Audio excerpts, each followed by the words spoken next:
It is June 24th, 2026, and, well, if you look at the current meteorological maps of Western Europe right now, you do not see normal summer weather patterns. No, not at all. You see a continent locked under just a punishing stagnant air mass. I mean, we are watching temperatures soar into the mid-40s Celsius across parts of Spain and France. Right, and the UK is actively bracing for near 40-degree heat, which is it's staggering. It is. What we're looking at is a highly significant, highly complex atmospheric event happening in real time right this second.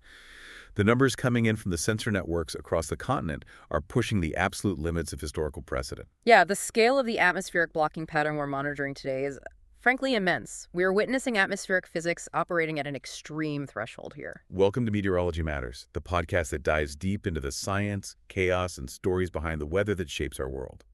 This show is created by meteorologist Rob Jones. And, the mission for this deep dive today is to really unpack the specific meteorological mechanics driving this current June heat dome.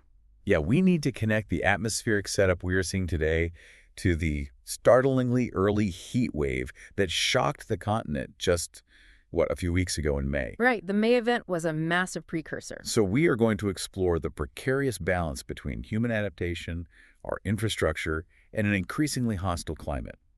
Whether you're in Europe right now experiencing this heat firsthand, or you're just watching the global impacts unfold on the data models, we're going to break down the why and the how behind these extreme temperatures. Because the numbers dominating the forecast right now demand an explanation. They really do. So let's look at the raw data coming in for late June 2026. Down in southern Spain, specifically the municipality of Andújar, the sensors are reading 46 degrees Celsius. Which is just blistering. But it's not just the deep south that's baking. We are tracking southerly winds, pulling air straight from Africa, flowing north over the Iberian Peninsula, and interacting with the Basque Mountains. And that interaction is key to the localized extremes we're seeing up north. Right, because by the time that air reaches coastal cities like Bilbao places that usually offer a pretty mild escape from the interior heat, it's pushing the local temperatures to a shocking 43 degrees Celsius. I want to understand the physics of that local spike. I mean, how does a coastal city hit 43 degrees? Well, the localized extreme in Bilbao is a textbook example of a downslope wind event. It's often referred to as a phone wind.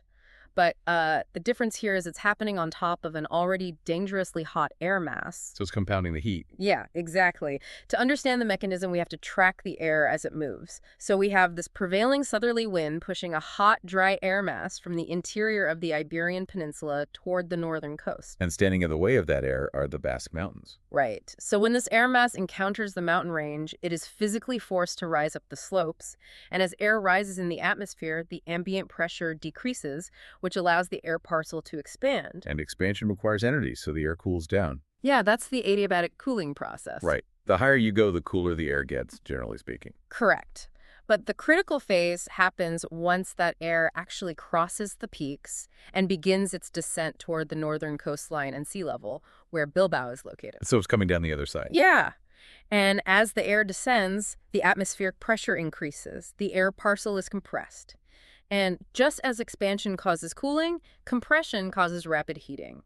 We call this compressional warming. Okay, so how fast does it heat up? Well, the dry adiabatic lapse rate dictates that descending unsaturated air will warm at a rate of nearly 10 degrees Celsius for every kilometer it drops. Wow. So if you have an air mass that is already unusually hot at the mountain peaks, and then you force it down a steep topographic gradient. You are essentially putting it through an atmospheric pressure cooker. By the time it hits the coastal plain, it has been superheated. This mechanism fundamentally alters the local microclimate, completely overriding the usual moderating, cooling influence of the nearby Atlantic Ocean. Pushing to 43 degrees in a city where average summer daytime highs usually sit in the low to mid-20s is, well, it's a violent physiological and infrastructural shock. It really is. The city's built environment simply cannot dissipate that level of thermal energy. That compressional heating makes a lot of sense, actually. If you take a manual bicycle pump and vigorously force air into a tire, the metal valve gets physically hot to the touch just from the compression. Yeah, that's a great analogy. The atmosphere is doing that exact same thing, but on a massive mountain range scale. Well, And we're seeing the footprint of this heat far beyond the mountains of Spain. Moving the map up into France, The National Thermal Indicator just hit an unprecedented 29.8 degrees Celsius average. That number is incredibly significant. For anyone unfamiliar with that specific metric, it's not just the daytime high in Paris. It's a composite average of temperatures measured at 30 different weather stations distributed across the entire country. And it factors in both daytime peaks and nighttime minimums. Right, so why is brushing up against 30 degrees on this specific index so alarming? Because the National Thermal Indicator is a heavily smooth metric, it's explicitly designed to filter out local anomalies and give a true macroscopic picture of the thermal state of the entire French landmass. So it takes a lot to move the needle. It takes a massive amount of energy. Because it averages 30 distinct geographical locations and includes the cooler nighttime hours, moving that number up even a fraction of a degree requires a massive injection of heat. So hitting nearly 30 degrees. It signifies that there is virtually no thermal relief anywhere in the country. The entire landmass is radiating heat. And the human consequences of a landmass radiating that much heat are immediate. I mean, over the last few days in France alone, there have been 40 confirmed drownings. It's awful, just tragic. People are desperately seeking relief from the heat in unsupervised rivers, lakes, and deep quarries. We look at temperature maps and focus on the air, but these secondary public safety hazards seem to manifest almost instantly. They do, because the societal response to extreme heat creates an entirely separate category of risk. When urban environments transition from just being uncomfortable to practically uninhabitable, people look for an escape. Especially if official cooling infrastructure is failing. Right. If public pools, shaded parks, or air-conditioned community centers are inaccessible, overcrowded, or closed, the population naturally gravitates toward natural water bodies. And the desperation for thermal relief kind of overrides standard risk assessment. Yeah, it drives impulsive behavior. Rivers and lakes possess variable, hidden currents, sudden underwater drop-offs, and they obviously lack professional lifeguards or safety equipment. It is a clear demonstration of how extreme weather stresses civic infrastructure. The meteorological hazard generates a public safety crisis that emergency services are rarely staffed to handle simultaneously. Exactly. And we're seeing that same stress moving north into the UK now. We are. The Met Office has issued a red extreme heat warning, and the forecast models are pushing southern England toward 39 or 40 degrees Celsius. Which is territory they rarely ever see. But the meteorological setup over the UK right now is highly volatile. The country is positioned on a sharp boundary between the boiling continental air mass we just discussed and a much cooler, unsettled Atlantic air mass. Yeah, the technical term for this boundary is a baroclinic zone. Let's break that down for a minute. What does a baroclinic zone actually look like in the atmosphere, and why does it make forecasting so difficult for the UK right now? So a baroclinic zone is basically a region in the atmosphere where there's a very steep temperature gradient. It is the front line between two completely different atmospheric regimes. Like a battleground. Yeah, in the current setup, if you look to the southeast of the UK, you have an expansive, stagnant, high-pressure dome radiating intense heat from the European continent. And to the northwest? To the northwest, you have a series of lower pressure systems attempting to push cooler, more dynamic maritime air in from the Atlantic. The UK is straddling the exact boundary where these two massive systems collide. And because the temperature difference across this zone is so extreme, it generates strong winds aloft and can trigger really intense localized weather events. Right.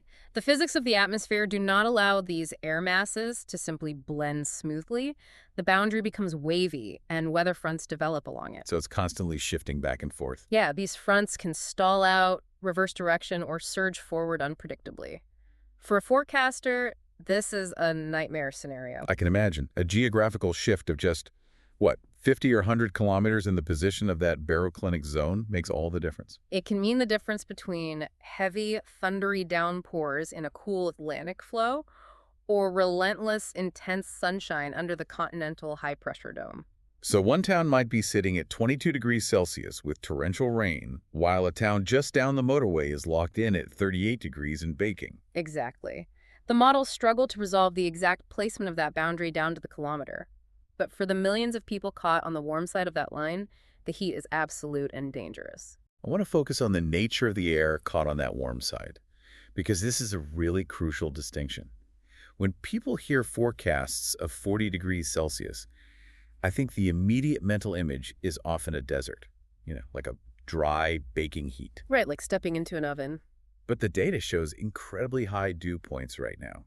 We are seeing dew points reaching 22 degrees Celsius, which is roughly 72 degrees Fahrenheit in parts of the UK. Which is incredibly oppressive. We are also tracking widespread tropical nights where the ambient air temperature simply refuses to drop below 20 degrees Celsius overnight. Yeah, the moisture content, the actual water vapor in the air, is the hidden variable that dictates the lethality of a heat wave. So how does the dew point factor into this? Well, the dew point is the precise temperature to which the air must be cooled in order to become completely saturated with water vapor.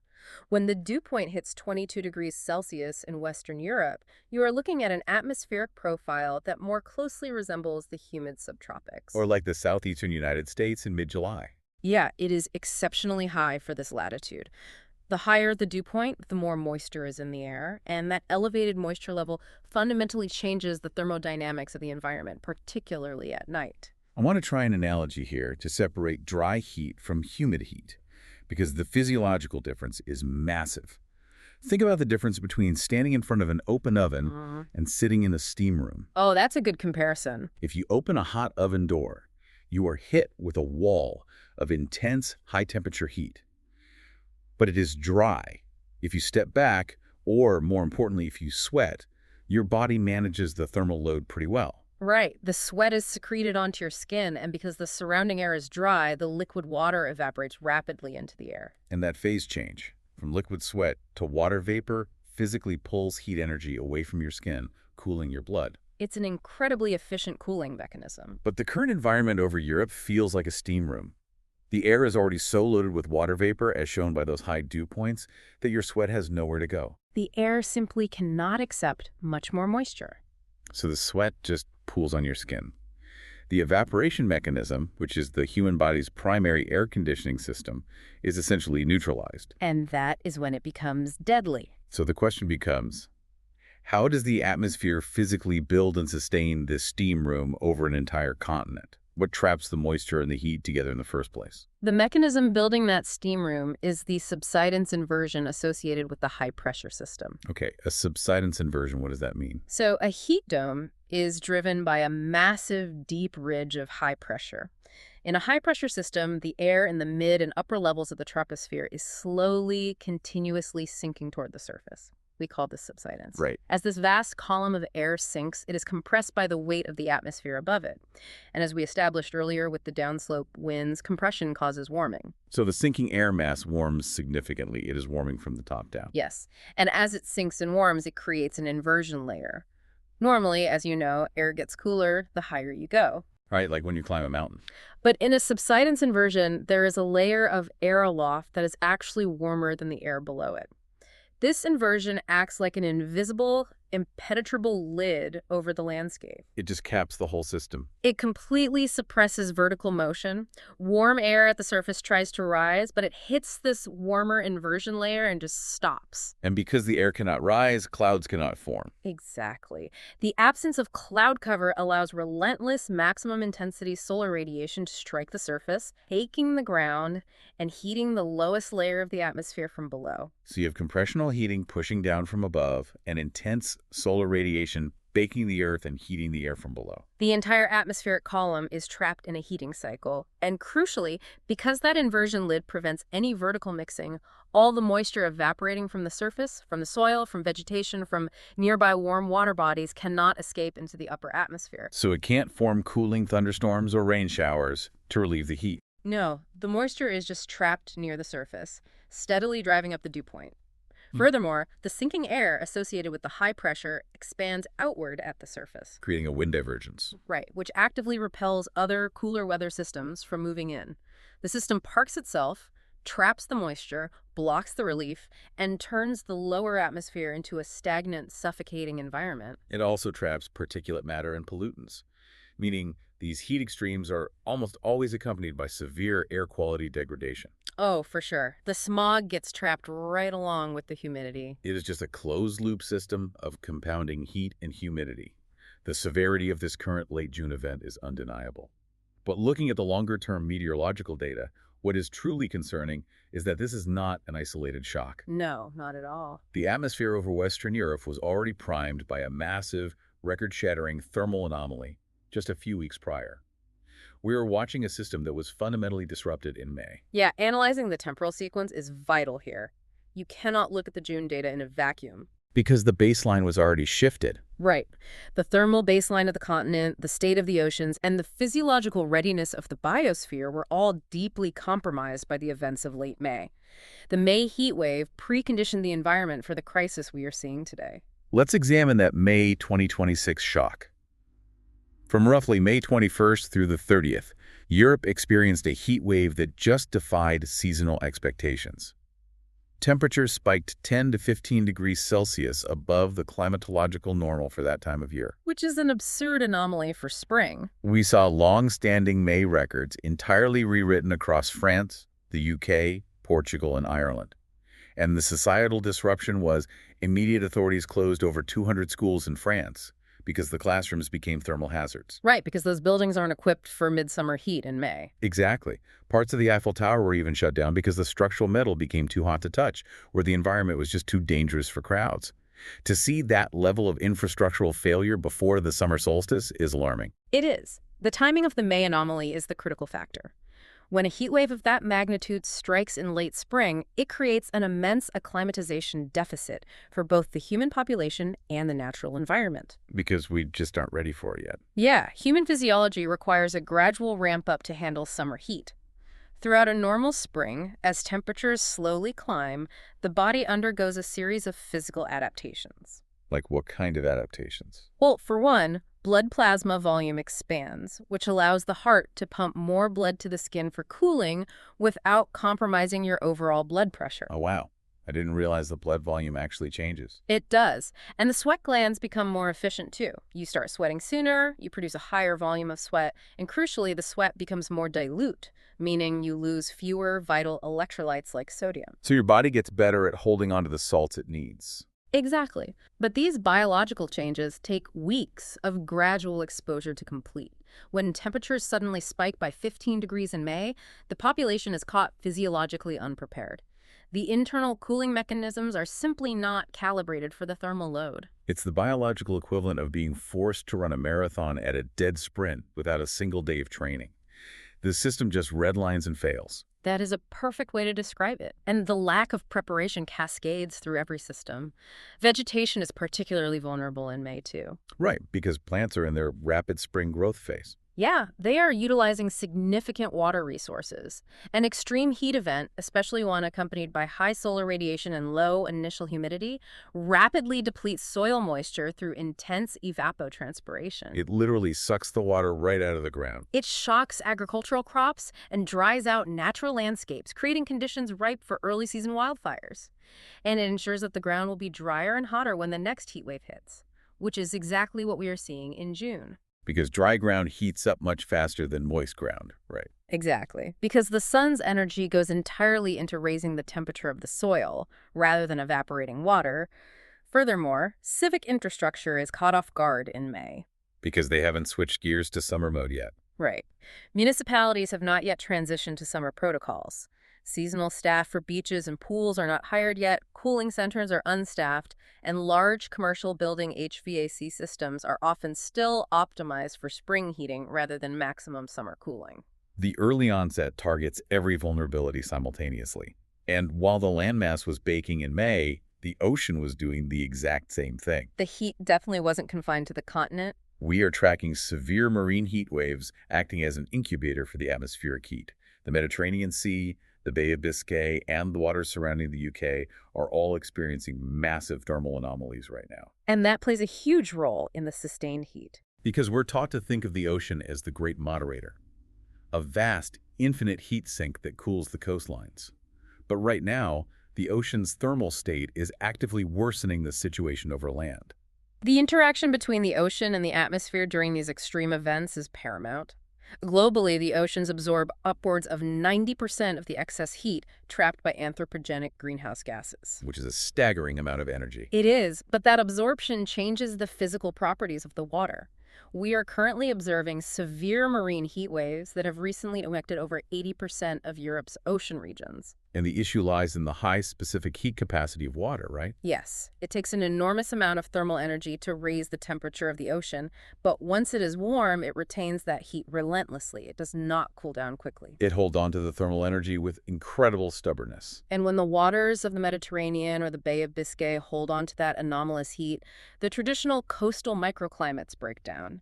Coastal communities rely heavily on the sea breeze circulation for relief. And the sea breeze is driven by a temperature differential. Right. During a normal summer day, the land heats up faster than the ocean. The hot air over the land rises, and the cooler, denser air from over the ocean rushes in to replace it. That is your cooling sea breeze. But when the ocean is experiencing a severe marine heat wave, the water temperature is abnormally high. So the temperature differential between the land and the sea shrinks. The pressure gradient weakens, and the natural atmospheric air conditioning system fails. The breeze either stops entirely, or worse, it just pushes hot, humid air from over the warm water into the coastal cities. So the evening breeze you rely on to flush the heat out of your house just becomes a delivery mechanism for more humidity, Furthermore, the elevated sea surface temperatures drastically increase the rate of evaporation, pumping vast amounts of water vapor into the lower atmosphere. which directly contributes to the suffocating dew points we discussed earlier. Right. And at night, the warm coastal waters act like a massive planetary-scale radiator. They continuously emit long-wave radiation, preventing the adjacent land masses from undergoing radiational cooling. Because the land cannot cool down if the ocean next to it is just radiating heat back at it. Exactly.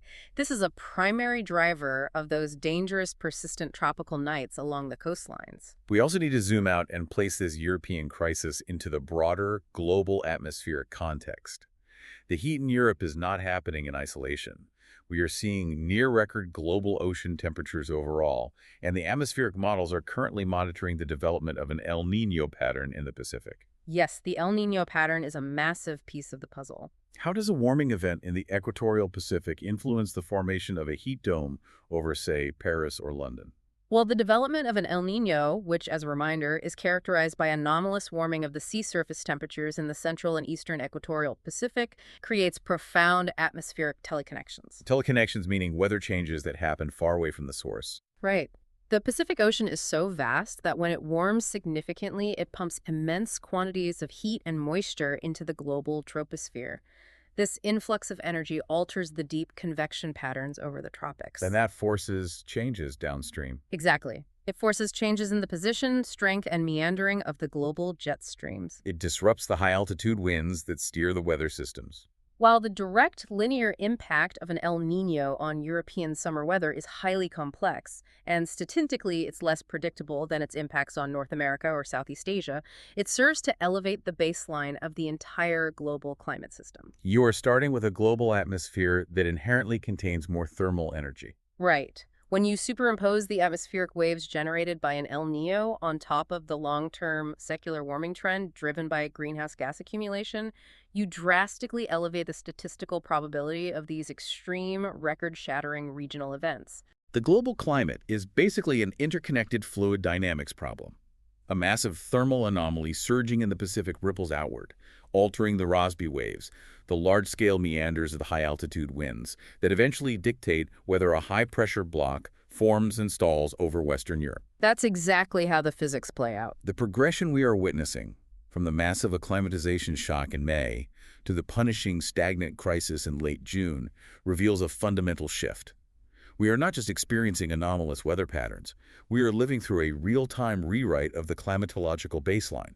We are. To understand the trajectory of this summer and the summers to come, we have to examine how the very signature of a European heat wave has changed over the last few decades. Understanding the shifting baseline is critical for risk assessment. Human perception of weather is heavily influenced by recency bias and cultural memory. We tend to judge current extremes against the backdrop of historical events we remember or were taught about. Right. But the hard meteorological data proves that the benchmarks themselves are moving at an unprecedented rate. Events that return period analyses would have classified as once-in-a-century anomalies just 30 years ago are now becoming recurrent expected features of the summer season. Let's talk about the historical benchmarks and how the record books are being rewritten. In the UK, Any conversation about extreme heat invariably loops back to the summer of 1976. Oh, absolutely. It is culturally ingrained. It holds this massive nostalgic weight as the defining hot British summer. But if you take the raw data from 1976 and lay it over the data from 2022, 2025, and this current event in 2026, the physical shape of the heat wave on a graph is fundamentally different. It's a completely different morphology. The 1976 event was defined by intense, isolated daytime peaks. You had these sharp, severe temperature spikes in the mid-afternoon, but when the sun went down, the temperature plummeted. Right. The night offered profound physiological relief. The modern heat waves are characterized by a completely different profile. We are seeing a plateau rather than a spike. The warmth is sustained and prolonged, and crucially, it is defined by record-breaking minimum overnight temperatures.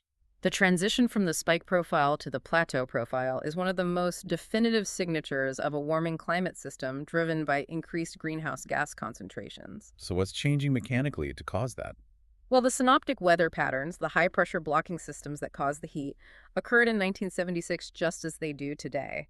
The difference is the atmospheric medium in which those systems are operating. Today, the baseline atmosphere holds significantly more thermal energy and consequently more water vapor. Right, so the high pressure is doing the same job, but it has more raw material to work with, and that changes the nighttime dynamics completely. How so? In 1976, the extreme heat was primarily a daytime phenomenon driven by direct solar radiation. The air was relatively dry.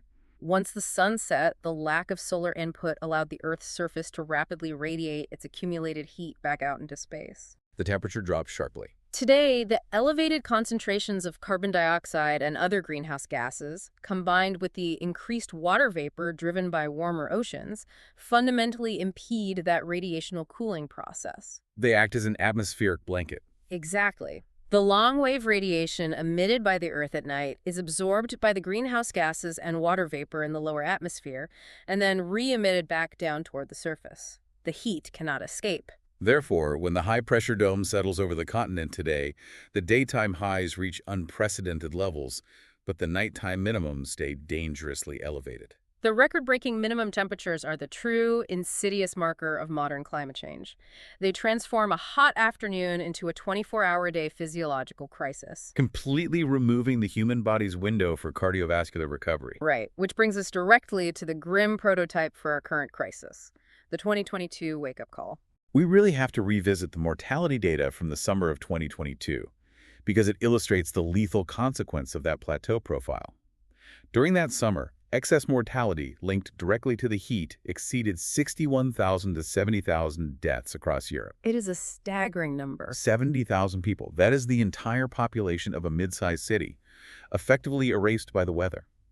And when epidemiologists break down the demographics of those casualties, it was not an equal opportunity event. No, the data shows a massive, disproportionate impact on women, older adults, and individuals with pre-existing medical conditions. The 2022 excess mortality data is a stark, tragic reflection of physiological and societal vulnerability.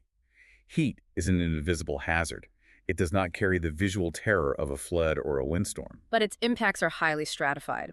Older adults are inherently more susceptible because the human body's core thermoregulatory mechanisms degrade with age. Just structurally, the body gets less efficient. Yeah, as we age, the cardiovascular system becomes less elastic and less capable of the massive sustained output required to pump blood to the skin for cooling.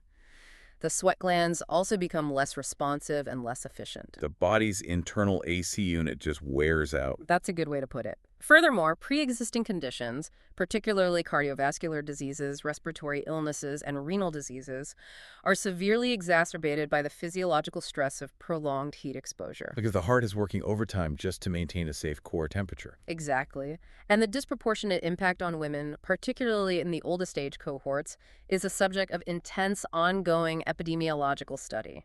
It appears to be driven by a complex intersection of factors. Like physiological differences. Yes, there are physiological differences in thermoregulation.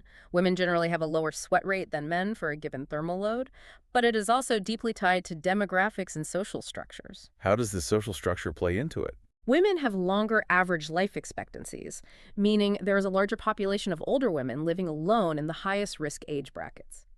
Social isolation during a heat wave is a massive risk multiplier. The 2022 event proved conclusively that even in highly developed, wealthy nations, the structural vulnerability to sustained day and night extreme heat is catastrophic. I want to stop and synthesize this because this is where the conversation forces us to look at our own systems. Right. If the summer of 2022 was supposed to be the ultimate wake-up call, the moment Europe fully comprehended that the climatological baseline had shifted and the plateau heat wave was the new reality, and yet we are still seeing severe impacts, mass casualties, and tragedies like the drownings in France unfolding today in 2026. Yeah, What is failing? that is the big question. Are the meteorological forecasting models just missing the mark? Or is it that our society, our urban design, and our infrastructure are fundamentally engineered for a climate that simply no longer exists? The data points overwhelmingly toward infrastructural and societal inertia, not a failure of meteorology. In fact, the meteorological forecasting community has made immense, highly accurate strides. Some forecasts have been spot on. The atmospheric modeling for the 2022 heat waves, the anomalous May 2026 event, and this current late June heat dome were all exceptionally accurate. The models identified the blocking patterns and predicted the temperature anomalies days and sometimes weeks in advance. The National Weather Services issued the red extreme heat alerts.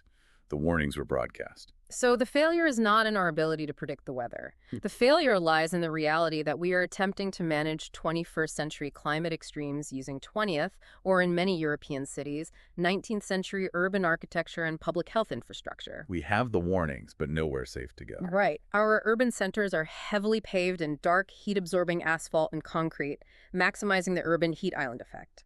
Our building stock is designed primarily to retain winter warmth, not expel summer heat. And our civic safety nets and emergency response protocols are not historically calibrated to treat weather as a slow-moving mass casualty event. The forecasting models are giving us the data, but the built environment is physically incapable of reacting quickly enough to mitigate the thermal load. That friction between our rigid historical infrastructure and the violent new reality of our weather brings us to the core of the vulnerability paradox.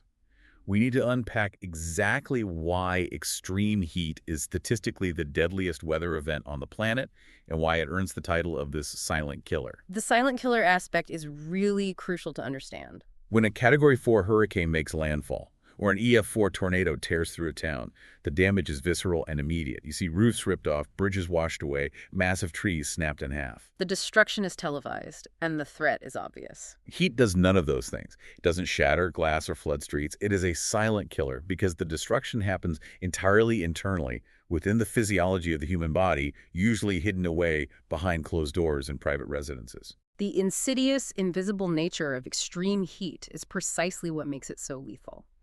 Because it lacks the cinematic, physical destruction of a severe storm, it consistently mutes the public perception of the true risk.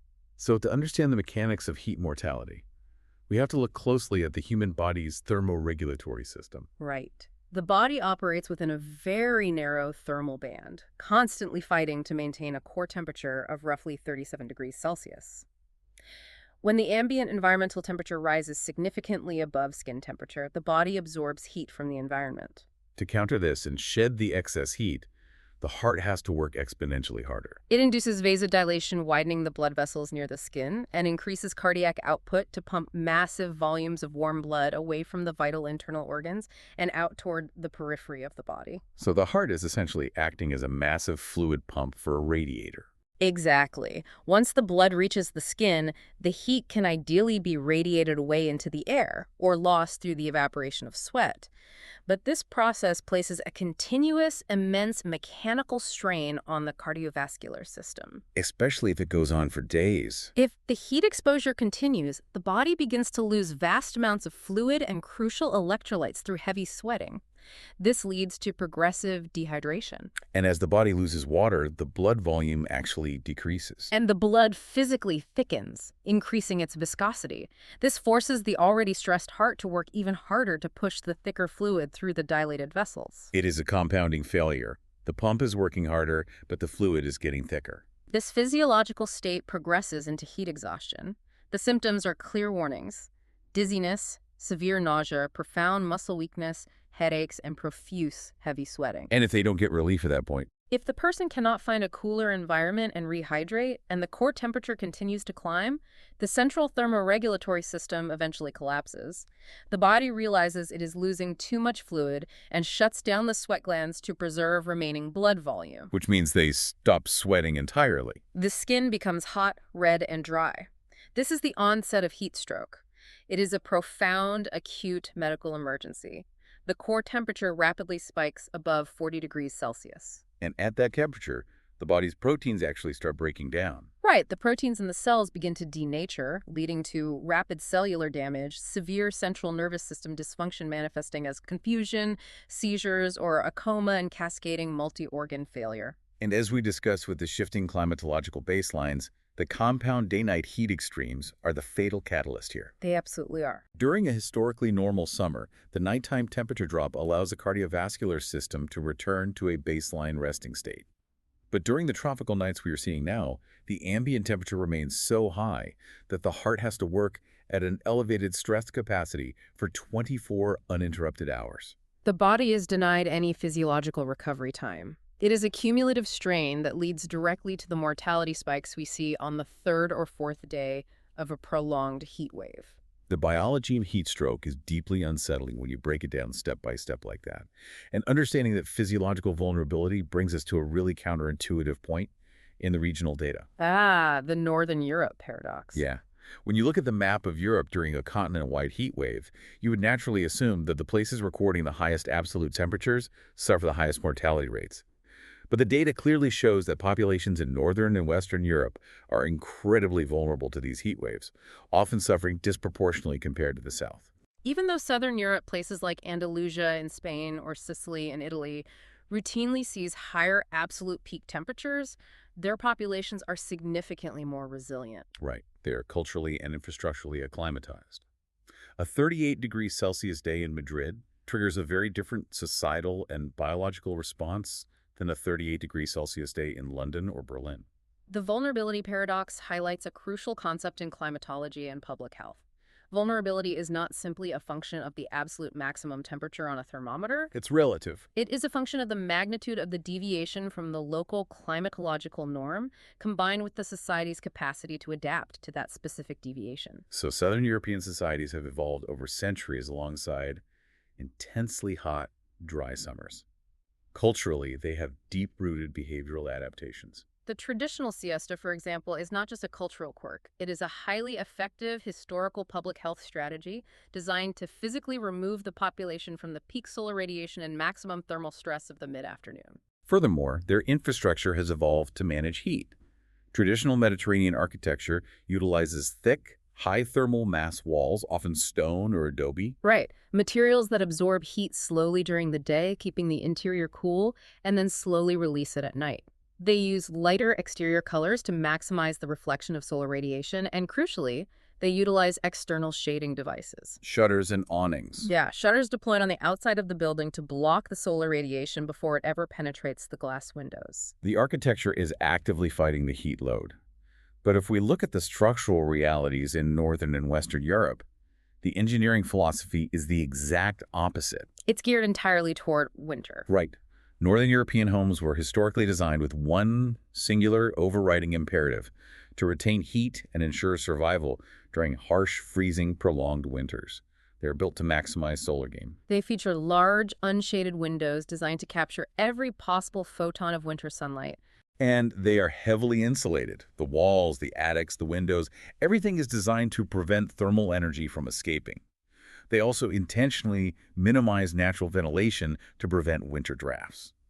When you combine that specific architectural reality with the demographics of a rapidly aging population in these northern nations, you create a demographic and infrastructural profile that is uniquely dangerously susceptible to sudden extreme temperature spikes.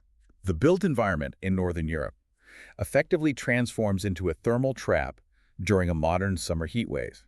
Thermal insulation is functionally agnostic, right? It simply resists the flow of heat. It doesn't care if it's hot or cold outside, it just stops transferring. It is designed to keep winter heating inside the envelope of the house. But during a summer heat dome, Once the intense, prolonged outdoor heat eventually permeates the structure or is magnified through those large, unshaded windows by the greenhouse effect, the insulation works perfectly to prevent that heat from dissipating back outside. It locks the heat inside the box. Precisely. Many modern buildings in the north feature vast expanses of double or triple glazed glass without any exterior shading mechanisms.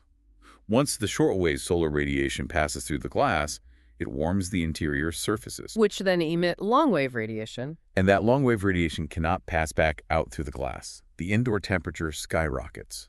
When a stagnant heat dome settles over a city built with this philosophy, the indoor temperatures in top-floor apartments or poorly ventilated homes can rapidly exceed the outdoor air temperature. And they stay dangerously elevated long after the sun goes down outside. The most visceral way I can think to visualize living in a standard Northern European home during a modern heat wave is to imagine you are forced to wear a highly insulated, heavy, down-filled winter coat. Okay, I see where you're going with this. Now imagine you were told you cannot take that coat off and you are forced to go run a marathon. That is exactly what these buildings are doing to the human occupants. They are tightly locking the thermal energy in, while the human cardiovascular system inside the building is desperately, mechanically trying to shed heat to survive. It is a life-or-death structural mismatch. Faced with this reality, populations are scrambling to adapt. They have no choice. But the primary method of adaptation that we are currently rushing toward carries a massive, hidden, and potentially catastrophic long-term cost. The adaptation strategies currently dominating the European response are largely reactive and hyper-individualistic, rather than proactive and systemic. Let's examine the economics of this adaptation, because this is the exact intersection where the meteorological crisis collides violently with the financial and energy markets.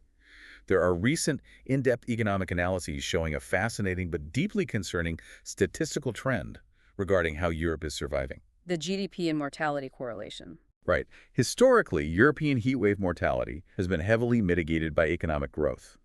The data models suggest a very specific correlation.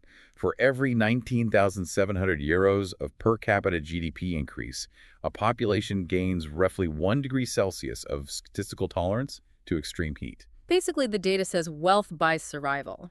I want to unpack what that 19,700 euros is actually buying. Well, the correlation between economic output and thermal tolerance is a stark, quantifiable metric of how society has chosen to adapt to a shifting climate. When per capita GDP rises significantly, it indicates increased discretionary wealth at both the individual household level and the municipal tax base level. And this capital translates directly into specific life-saving adaptive capacities. It means better access to rapid, high-quality healthcare. It means the financial flexibility for individuals to take time off work during extreme heat, or the ability to travel out of the sweltering urban heat islands to cooler regions. It funds improvements in municipal water infrastructure. But far and away the most significant driver of this correlation is the ability of a wealthier population to fund the rapid, widespread purchasing and installation of active cooling technologies. The 19,700 euro figure is essentially the macroeconomic cost of purchasing an artificial, mechanical climate when the natural atmospheric climate becomes hostile to human life. And the primary active cooling technology driving that resilience is, of course, the air conditioner. The AC dilemma is the ultimate double-edged sword of the climate crisis. It is the main driver of the economic resilience we just discussed. If you have an air conditioner in your home, your statistical risk of dying during a heat dome drops dramatically. But as a continent-wide strategy, it creates a vicious, accelerating cycle of vulnerability. Air conditioning is arguably the ultimate maladaptive technology when analyzed from a macro, planetary perspective. It is highly effective at its primary task, cooling a defined, immediate indoor space. But the laws of thermodynamics dictate that you cannot simply destroy heat, you can only move it. An air conditioner achieves interior cooling by mechanically absorbing the heat from the indoor air and pumping it directly outside into the surrounding environment. When millions of units are running simultaneously in a dense city, they pump massive amounts of waste heat into the streets, severely exacerbating the urban heat island effect. Which makes the outdoor environment significantly hotter and more dangerous for anyone who is exposed or cannot afford cooling. Furthermore, the rapid, continent-wide adoption of AC in Europe, a region where historical market penetration was incredibly low, fundamentally alters the entire landscape of energy consumption. Which brings us to the acute strain on the national energy grids. We're looking at the telemetry from the power operators during these heat events right now. During a severe continent-wide heat wave like the one we're seeing today, overall electricity demand can spike by up to 14% above normal summer baselines. The demand on the grid is peaking at levels that utility companies normally only see in the dead of winter when the entire continent is running electric heating. This massive sudden draw on the grid is doubling wholesale power prices on the spot market. But more alarmingly, it dramatically increases the operational risk of rolling blackouts. And if that air conditioning is being powered by an energy grid that still relies heavily on combusting fossil fuels, we are caught in a fatal closed-loop system. We are literally burning fossil fuels, which cooks the outside of the planet just to temporarily cool the inside of our living rooms. The unprecedented strain on the electrical power grid represents a critical, terrifying single point of failure in our current AC-dependent adaptation strategy. When millions of compressor units turn on simultaneously across a continent trapped under a stagnant heat dome, the physical electrical infrastructure is pushed to its absolute thermal and mechanical limits. Because the grid itself gets hot. Right. The ambient air temperature is so high that the grid's own cooling mechanisms fail. Massive electrical transformers, which step down voltage for residential use, generate their own internal heat. They rely on the ambient air to cool them. So during a 40-degree heat wave, the air is too hot to provide sufficient cooling, and transformers can overheat, trip, and catastrophically fail, causing localized blackouts. The infrastructure is melting itself. Additionally, the power generation side is heavily compromised. Major thermoelectric power plants, this includes nuclear, coal, and natural gas facilities, operate by boiling water to create steam to turn turbines. And to condense that steam back into water and complete the cycle, they require vast amounts of cold water, usually drawn from nearby rivers or coastlines. During a severe heat wave, which is almost always accompanied by prolonged dry spells and low river flows, the water in those rivers becomes abnormally warm. Environmental regulations strictly limit how hot the discharge water from a power plant can be to prevent boiling the local river ecosystems. Which makes sense. But if the intake water is already too warm, the power plant cannot cool itself efficiently. And it is forced to significantly reduce its electrical output or shut down entirely right at the exact moment when the continent is demanding maximum power for air conditioning. This confluence of soaring, record-high demand and thermally restricted supply creates a highly fragile, over-leveraged grid. If a major blackout occurs during a 40-degree high-humidity heat dome, the indoor environments, specifically those heavily insulated, unventilated Northern European homes, will rapidly transition from shelters into lethal thermal traps. And yes, as long as that grid is drawing power from fossil fuels, the very act of seeking short-term thermal relief actively accelerates the long-term secular warming trend that generated the meteorological emergency in the first place. So if simply turning up the dial on the air conditioner is a fundamentally flawed, potentially catastrophic long-term survival strategy, what is the viable alternative? We need to look at the mechanics of sustainable adaptation. We are seeing an urgent, necessary pivot in urban planning toward passive cooling. There are major cities that are looking at the data, realizing the grid vulnerability, and understanding they have to engineer their way out of this crisis without just plugging in millions of new appliances. We are seeing incredible, large-scale examples of cities implementing massive green roof mandates, deploying highly reflective materials on roads and buildings, initiating aggressive urban tree canopy planting campaigns, and subsidizing climate-smart building retrofits. Cities like Vienna and Barcelona are frequently cited as the vanguard of this movement. They are actively redesigning the physical urban landscape to naturally bring down the ambient temperatures without adding a single megawatt of stress to the electrical grid. The transition from energy-intensive active cooling to intelligent passive cooling is not just an environmental preference. It is essential for the long-term structural viability of our cities. Because passive cooling strategies operate on the principle of preventing heat from accumulating in the urban environment in the first place, rather than burning massive amounts of energy to mechanically remove it after the fact. Green roofs and significantly expanded urban tree canopies utilize the biological process of evapotranspiration. As plants release water vapor into the air through their leaves, the phase change of the water absorbs latent heat from the surrounding air, actively cooling the microclimate. It is the exact same physical mechanism as human sweat cooling the body applied to city planning. The trees are essentially sweating to cool the street. Furthermore, mature tree canopies provide dense physical shade, intercepting the shortwave solar radiation before it can strike and bake the dark asphalt and concrete below. Reflective materials utilized on rooftops and pavements artificially increase the city's albedo, its reflectivity. Instead of absorbing the sun's energy and converting it to heat, these surfaces bounce the solar radiation back up into space. Climate-smart building retrofits, taking inspiration from the Mediterranean techniques we discussed, involve retrofitting existing northern buildings with exterior shading devices to block solar gain. Improving architectural designs to facilitate natural cross-ventilation and intelligently utilizing thermal mass to stabilize indoor temperatures.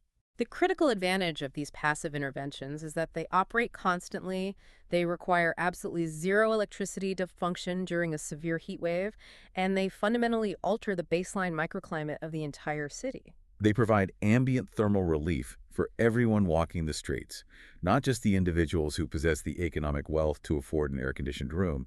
It is about fundamentally changing the thermal baseline of the city itself, rather than just cooling individual boxes within it. It's the only equitable solution, really. But here is the central question that keeps coming back to me as we monitor the extreme data from this June heat wave. If economic growth, that 19,700 euro per capita GDP bump, has been our primary shield against heat mortality so far, what happens to the most vulnerable communities across Europe when wholesale energy prices surge during a crisis? Or worse, what happens if the overstressed power grid completely fails during a multi-day 40-degree heat dome? We are building our entire survival strategy on a system that is showing massive structural cracks. That is the most critical, unaddressed vulnerability in our current trajectory. Relying predominantly on energy-intensive active cooling and individual economic wealth as the primary shields against a shifting climate inherently creates a deep systemic climate inequality. When wholesale power prices double or triple during a heat wave, low-income households are forced into a lethal economic calculation, choosing between running the cooling systems necessary for survival or affording food and other basic necessities. This is the brutal reality of energy poverty. If the electrical grid fails entirely under the strain, the illusion of safety provided by the air conditioning vanishes instantly. The underlying structural vulnerabilities of our poorly adapted buildings are violently exposed. The populations most at risk, the elderly relying on medical equipment, the economically disadvantaged in poorly ventilated housing, and the socially isolated, are left entirely defenseless against the thermal load. True, lasting resilience cannot be dependent on a fragile, continuous, unbroken supply of electricity. It must be woven into the very physical fabric, the architecture, and the community infrastructure of our cities. As we watch the rest of this brutal, unprecedented June heat wave unfold across Western Europe, I want you to consider not just the soaring temperatures being recorded on the thermometer, but the actual structural resilience of the communities enduring it. Because the numbers on the thermometer are only half the story. If our primary default societal survival strategy relies entirely on an uninterrupted flow of electricity to power millions of individual air conditioners, how long can we actually outrun the shifting climate before the grid blinks? True resilience isn't going to be found by just turning up the dial on the AC. It is going to require fundamentally redesigning our cities, our buildings, and our relationship with the atmosphere. It is a massive generational engineering challenge, but the meteorological data makes it abundantly clear that it is the only viable path forward. The atmospheric physics and the climatological data are definitive. The baseline of our atmosphere has fundamentally changed, and our built environment, our public health systems, and our energy grids must now urgently adapt to a reality that is drastically different from the one they were originally designed to inhabit. We simply don't have the luxury of waiting anymore. If you want to stay updated on how this specific severe heat wave continues to evolve, and if you want more deep dives into the intense science, the structural impacts, and the stories of the weather shaping our world, be sure to follow Rob Jones on Instagram, TikTok, YouTube, and Facebook. And if you found value in this deep dive today, please take a moment to like, follow, comment, and rate the podcast. It really helps us out and allows us to keep analyzing the systems that dictate our environment. You've been listening to Meteorology Matters, created by meteorologist Rob Jones. Thanks for listening, and remember, meteorology always matters.